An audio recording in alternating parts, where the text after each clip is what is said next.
Terusnya para penonton, kita akan berkongsi berkenaan dengan kesedaran dan juga tangani stroke.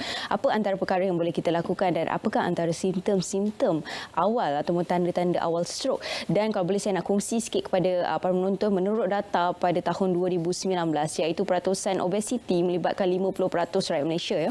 Dan antara lain iaitu darah tinggi melibatkan 20% peratusannya. Dan juga melibatkan kardiovaskular adalah 30% dan ini antara perkara ataupun peratusan yang cukup membimbangkan buat kita semua, dan khususnya ketika musim perayaan ini pastinya kita makan dengan pelbagai juadah yang telah pun dihidangkan, tetapi masih perlu mengamalkan diet yang sihat. Dan seterusnya kita ingin berkongsi berkenaan dengan perkara ini dengan lebih lanjut lagi bersama dengan saya kenalkan Dr. Siti Azlin Muhammad selaku pakar neurosurgery Hospital Kuala Lumpur. Assalamualaikum Doktor. Assalamualaikum warahmatullahi wabarakatuh. Selamat datang. Okey, dan juga ditemani oleh Dr. Razminder Singh Kelly iaitu pakar neurosurgery Hospital Kuala Lumpur. Selamat pagi Doktor. Selamat pagi.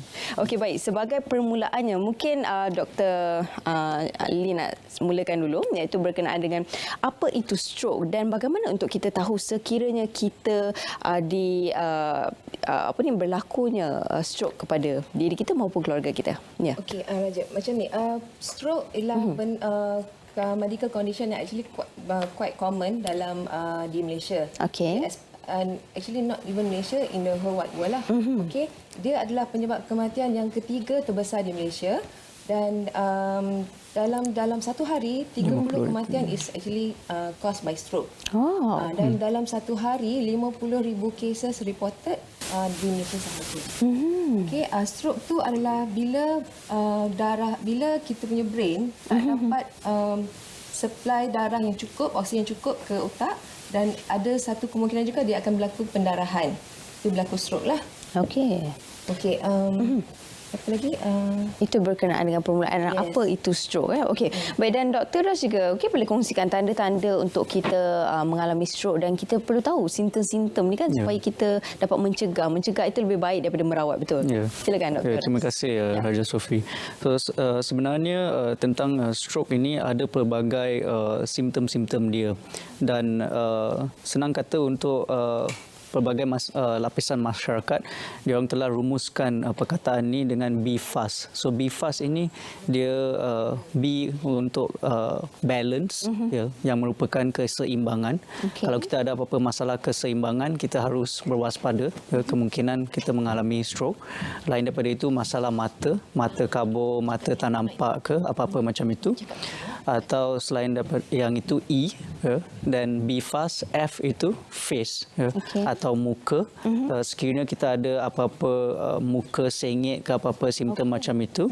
Atau A, arms dan legs yang merupakan tangan dengan kaki sebelah yang mungkin boleh menjadi lumpuh atau orang kata tidak bermaya, tidak kuat atau deria rasa kehilangan. Dan selain daripada itu S, slurring of speech dalam bahasa Inggeris yang merupakan masalah pertuturan. Dan T adalah time. Dan kenapa dalam simptom ni dia orang sebut time ni sangat penting adalah sebab kita harus ke hospital atau mana-mana fasiliti yang ada medical dengan kadar yang segera kerana kita boleh dirawat dari segi sama ada perubatan atau juga dari segi pembedahan lah.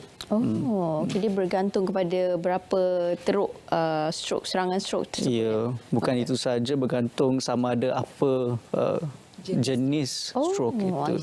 Okey, dia maksudnya dia ada pelbagai di sini. Okey, dan antara lain Dr. Azlin mungkin boleh kongsikan jugalah sekiranya mereka mengalami tanda-tanda stroke ini, apa yang perlu dilakukan selain daripada kita melihat daripada simptom-simptom tadi seperti perubahan daripada muka, waktu yang perlu kita tahu dan sebagainya, apa yang perlu kita lakukan selepas itu?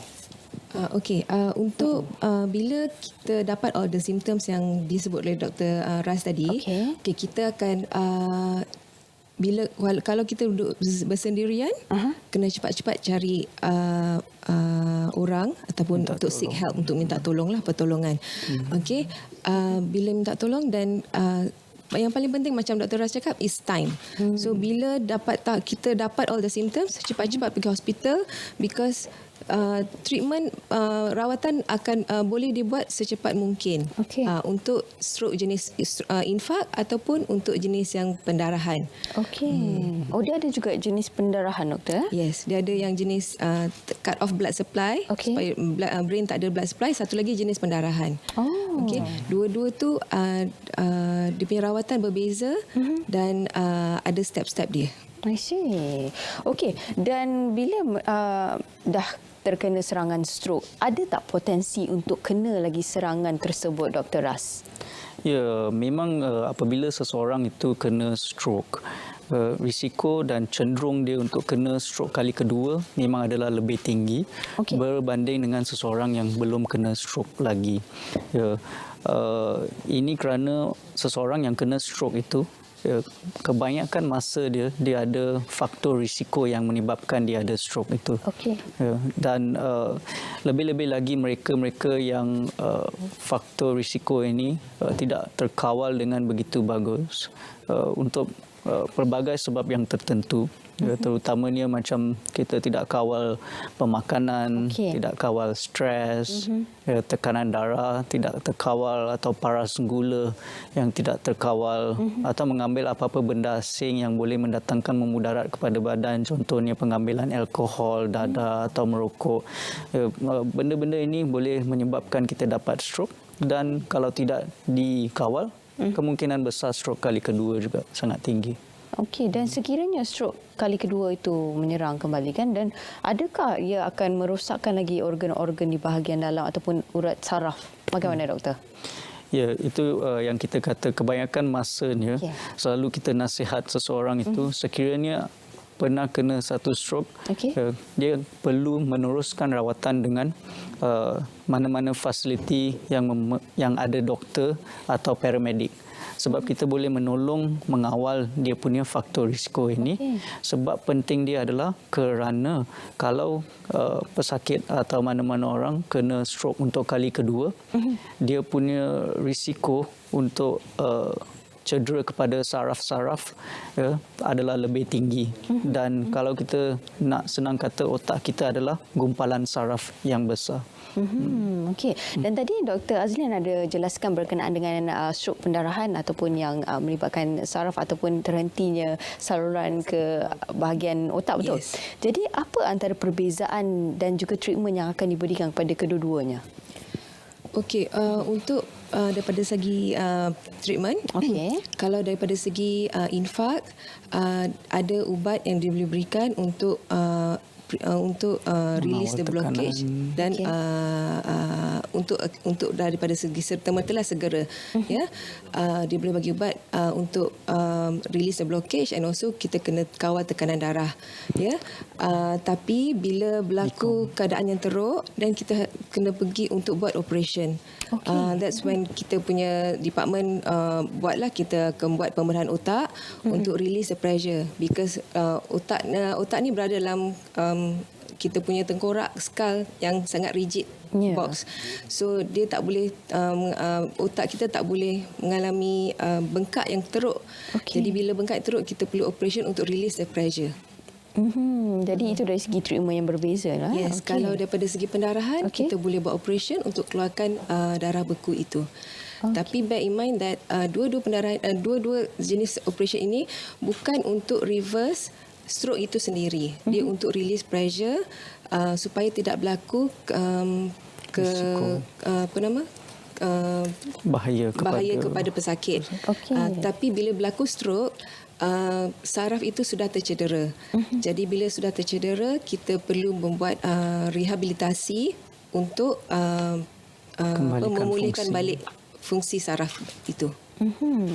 Dan difahamkan juga berkenaan dengan stroke ini, iaitu pada permulaannya adalah darah tinggi, ya. Darah tinggi, dan sekiranya tidak dikawal dengan baik, maka akan berlakunya serangan stroke. Dan ia juga melibatkan, kalau darah tinggi itu juga melibatkan faktor genetik, doktor. Dan adakah potensi yang tinggi sekiranya mereka yang mengidap darah tinggi ini, iaitu akan juga because of genetic akan juga terkena serangan stroke ini? Ada potensi yang tinggi tak, doktor? Ya, betul. Dalam penyakit stroke ini ada pelbagai apa kita panggil faktor-faktor risiko. Ya, yang terutamanya dia boleh dibahagikan kepada faktor yang tidak boleh diubah suai dan faktor yang boleh diubah suai. Jadi faktor yang tidak boleh diubah suai ini adalah benda yang kita tidak boleh mengubah.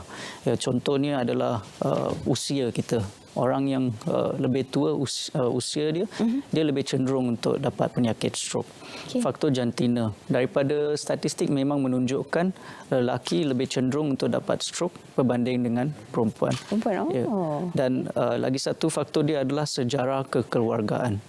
Faktor genetik ya, mungkin sekali, dan juga kadang-kadang walaupun dalam keluarga kita kongsi pelbagai tabiat yang sama ya, dengan contoh dengan mak ayah dengan anak-anak, tabiat pemakanan, tabiat menangani stres sekiranya ada.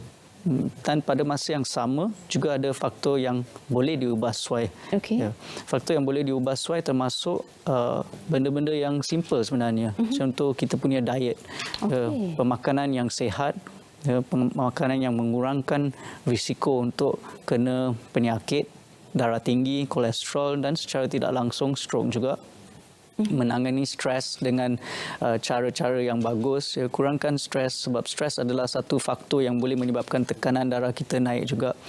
Dan sekiranya kita ada apa-apa penyakit, terutama sekali penyakit tekanan darah tinggi atau diabetes yang sebenarnya adalah paras gula yang tinggi dalam badan, ya, benda ini perlu dikawal dengan rawatan susulan dengan doktor. Dan akhir sekali kurangkan ambil benda asing yang boleh mendatangkan memudarat kepada badan lah. Contohnya seperti alkohol, merokok dan dadah. Itu antara perkara yang perlu kita ambil kira, doktor. Perkara yang boleh kita ubah, yang tak boleh ubah tu perlu juga untuk kita menjaga. Yang mana yang boleh ubah tu perlu juga kita untuk berhati-hati dari segi pemilihan makanan kita, diet kita harian kan. Sebab sekarang ni kan musim perayaan ni macam-macam kita makan open house kan. Jadi perlu jugalah kita mengambil kira ya. Ketika kita berseronok ni perlu berjaga-jaga, doktor. Betul. Okey, dan Dr. Azlin mungkin boleh kongsi jugalah berkenaan dengan mencegah stroke ini daripada terus berlaku. Macam tadi kita dah kongsikan ada dua faktor, antaranya ada dua pecahan, sama ada ia boleh diubah ataupun ia tidak boleh diubah. Dan bagaimana untuk kita mencegah stroke ini daripada terkena serangan stroke ini, doktor? Bagaimana? Daripada segi pencegahan macam Dr. Raj cakap cerita tadilah, mencegah ni daripada segi yang boleh diubah tu, yang tak boleh diubah tu memang itu genetically kita memang dah blessed with that. So kalau yang tak boleh yang boleh diubah ni macam pemakanan. Pemakanan sugar, gula sangatlah tak bagus untuk pemakanan kita. Daripada segi minyak macam minyak what do you call that? Kurangkan minyak bijirin. Minyak yang bagus adalah macam minyak zaitun, minyak kelapa sawit, minyak kelapa. Yang tu yang bagus. Kalau vegetable oils ni tak berapa bagus because dia trans fat. Other than that, dan kena sentiasa check gula, tekanan darah dengan gula, especially kalau memang pesakit diabetes atau memang high blood pressure. Jadi pesakit-pesakit macam ni dia perlu monitor selalu. Jangan assume that kalau kita makan ubat pressure should be okay kan. Sometimes kalau pergi follow up pun memang kena selalu ikut follow up. Ya, kalau follow up memang kena ikut. Kalau boleh kat rumah pun memang kena selalu check juga. Because sometimes follow up pun 3 bulan sekali. Sometimes kalau 3 bulan sekali, dalam masa 3 bulan tu macam-macam boleh jadi kan. Jadi kalau boleh kita check sendiri. And pesakit macam kita sendiri kena tahu apa sakit kita dan apa ubat kita. Sebab bila kita tahu benda tu semua dan kita boleh manage diri kita sendiri. Jangan kalau boleh jangan harapkan orang lah untuk buat semua tu. Sebab kalau harapkan orang, kadang-kadang orang tu pun tak boleh terlupa ke apa, kita pun terus lupa makan ubat kan. Betul. Jadi perlu bertanggungjawab di atas diri sendiri lah. Betul. Okey, perlu untuk kita tahu diet kita, ubat-ubatan yang perlu diambil.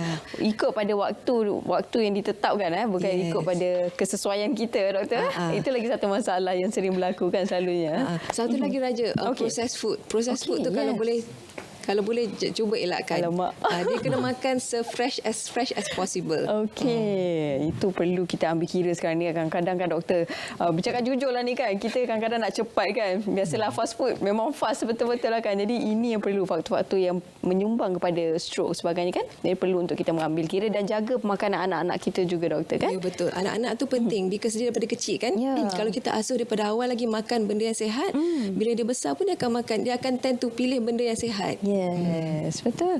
Okey, dan Dr. Ras, satu lagi bila kita bercakap tentang ubat-ubatan, dan adakah ubat-ubatan ini perlu untuk diambil sekiranya mereka mempunyai masalah seperti darah tinggi, perlu diambil seumur hidup. Dan ada juga kadang-kadang yang kita dengar mereka skip untuk mengambil ubat-ubatan yang diberikan oleh pihak KKM ataupun doktor sendiri. Mereka pergi kepada ubat-ubatan yang seperti tradisional untuk elakkan makan ubat-ubat yang diberikan oleh doktor. Dan ini antara perkara yang cukup membimbangkan buat kita semua kan? Kongsikan doktor. Sebenarnya kalau boleh kita jangan stop apa-apa ubat atau ambil. Maksudnya kita start makan apa-apa ubat tanpa apa-apa nasihat daripada mana-mana doktor atau mana-mana profesional daripada bidang medical lah. Kerana semua benda atau ubat yang kita ambil, dia ada risiko dia yang tersendiri. Walaupun dia ada kebaikan dia, tetapi risiko dia selalu kita lupakan. Dan kita perlu menjaga bila mengambil ubat ini, nombor satu, dan pada masa yang sama bila berhenti pun dia ada risiko dia yang terbabit. Yang paling ketara sekali yang kita khawatir selalu, terutama dalam pesakit darah tinggi adalah darah tinggi tidak terkawal. Penyakit darah tinggi, masalahnya ni penyakit yang tak boleh nampak. Dia cuma kebanyakan masa kita pergi untuk check, mungkin medical check up atau kebetulan jumpa doktor sakit gigi ke, mungkin sakit benda lain ke. Dan dapat tahu tekanan darah adalah tinggi. Dan apabila doktor nasihat untuk mengambil ubat, mungkin kali pertama dia rasa, seseorang akan rasa, ya memang saya perlu mengambil ubat. Tapi apabila masa berterusan, dilupakan. Banyak kali, sering kali berlaku benda macam ni. Dan apabila berlaku satu mungkin event yang contoh stres atau contoh tiba-tiba makan banyak, musim perayaan ke, peristiwa ke, dan risiko ini akan tiba-tiba termuncul. Dan apabila berlaku tekanan darah tidak terkawal, dia ada jadi satu benda yang kita panggil end organ damage. End organ damage maksudnya organ yang terakhir itu yang menerima dia punya bahayanya dan risiko daripada tekanan darah tinggi yang tidak terkawal ni. Dan satu daripada organ ini yang terutama ni adalah kita punya otak. Otak kita dia boleh menjadi stroke, dan stroke memang dalam dua jenis lah seperti Dr. Azrin cakap tadi. Dalam tidak cukup dapat darah kepada otak atau kita panggil infak, atau berlaku pendarahan di dalam otak, di mana risiko untuk memerlukan pembedahan sewaktu berlaku benda-benda macam ni adalah lebih tinggi. Ya, ini yang kita takut doktor kan. Jadi maksudnya pengambilan ubat tu perlu secara berterusan dan perlu ikut pada ketetapan waktu yang telah pun ditetapkan. Ialah dekat ubat tu kan dah tulis kan waktu yang perlu untuk diambil sebagainya kan. Dan apabila kena serangan stroke yang pertama kali adalah, adakah ia yang pertama terus minor stroke doktor, ataupun mungkin juga adakah potensi untuk terkena serangan stroke yang lebih teruk daripada minor stroke ini? Ada potensi tak? Okey, ada. Sebab stroke ni dia tengok di mana tempat terjadinya. Kalau macam infak tu dekat mana blok tu. Kalau blok tu dekat arteri utama, dia akan jadi main stroke. Okey. Kalau berlaku pendarahan tu, bila berlaku stroke pendarahan, bila berlaku pendarahan yang banyak, yang besar, dia akan jadi major stroke juga. Dan pendarahan ataupun infak ni juga dia tengok tempat dekat mana berlaku. Kalau berlaku di pangkal otak, dan mungkin pesakit memang akan jadi koma. Okey, kalau berlaku di sekitar luar otak, mungkin pesakit akan mengalami lemah-lemah, tangan, kaki, muka, macam yang Dr. Ras cerita tadilah. Jadi dia ada jenis-jenis dia, tapi tak semestinya kalau macam tak pernah dapat stroke, akan dapat minor stroke dahulu. Tapi kalau dah ada minor stroke, ada risiko untuk jadi stroke lepas-lepas tu memang sangat tinggi kalau tak dijaga. Wow, ini antara perkara yang cukup menakutkan buat kita semua, tapi perlu untuk kita mengambil tahu doktor supaya kita dapat mengelak itu ialah mengelak daripada terkenanya serangan stroke ini yang akan membahayakan diri kita, dan juga ada juga di kalangan ibu ayah kita yang sehingga lumpuh kan, terlantar kan dalam keadaan mereka begitu, yang mungkin juga tak ada yang buat senaman selepas itu, dan akhirnya menjadi orang kata keras kan tangan kaki mereka kan. Dan itulah antara kesedaran dan juga tangani stroke yang kita bincangkan bersama dengan kedua-dua pakar, iaitu Dr. Siti Azrin Muhammad selaku pakar neurosurgery Hospital Kuala Lumpur dan juga Dr. Razminda Singh Kelly pakar neurosurgery Hospital Kuala Lumpur. Terima kasih banyak doktor atas perkongsian tersebut dan juga informasi yang cukup baik untuk kita semua supaya kita semua dapat mengetahui tentang apakah antara perkara yang boleh kita lakukan untuk tangani stroke. Baik,